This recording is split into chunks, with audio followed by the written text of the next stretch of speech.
Hi everyone, and welcome to Docue Digest, where we break down a particular legal topic into bite-sized pieces.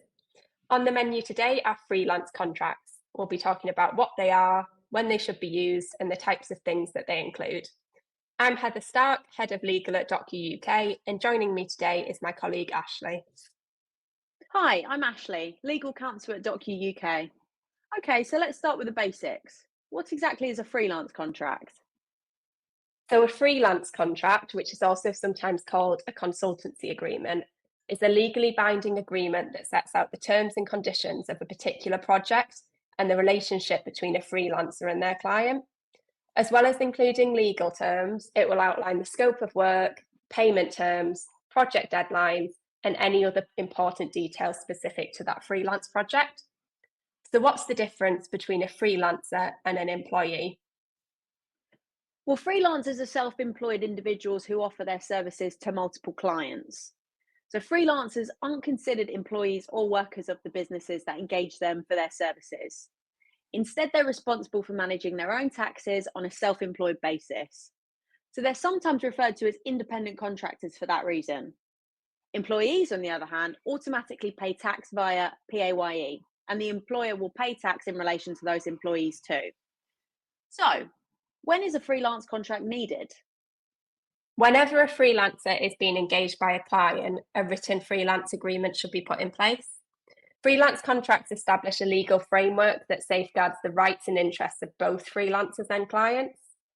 By documenting the key details of the relationship in a written contract, freelancers and clients will both be clear on their respective responsibilities, which reduces the likelihood of confusion or conflicts later on.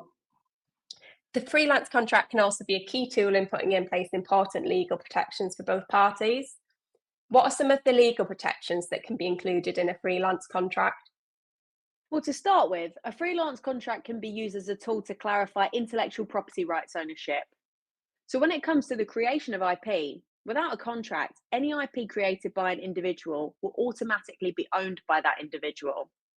So, for this reason, it's paramount for both parties that the freelance contract provides clarity on ownership of intellectual property. It should clearly define whether the freelancer retains rights in the intellectual property created by the freelancer as part of the services, or if they'll be transferred to the client. That's right, and the freelance contract can also be used to protect sensitive business information. By including confidentiality obligations, both parties can rest assured that there's a foundation of trust when it comes to unauthorised disclosure of the other party's sensitive information.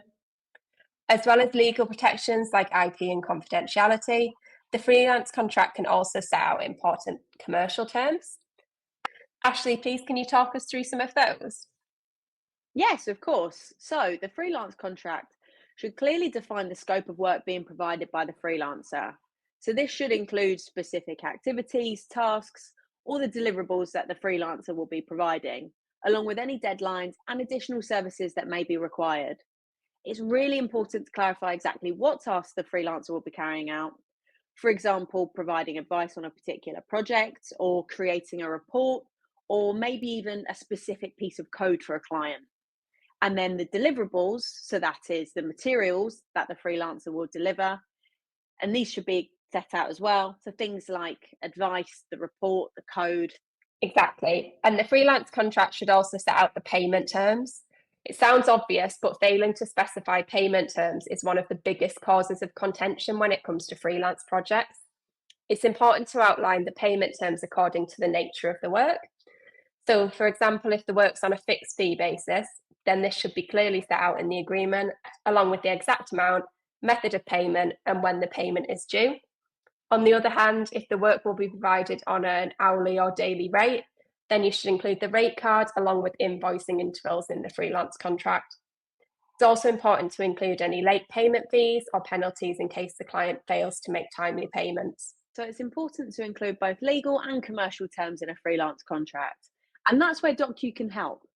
Docue's dynamic freelance contract template allows users to create a top quality document in minutes. Docue's service includes model clauses designed by business lawyers to help businesses draft the agreement themselves and tailor it to their specific needs. So you end up with an agreement fully customized to suit your company. Sounds great. Thanks for listening, everyone.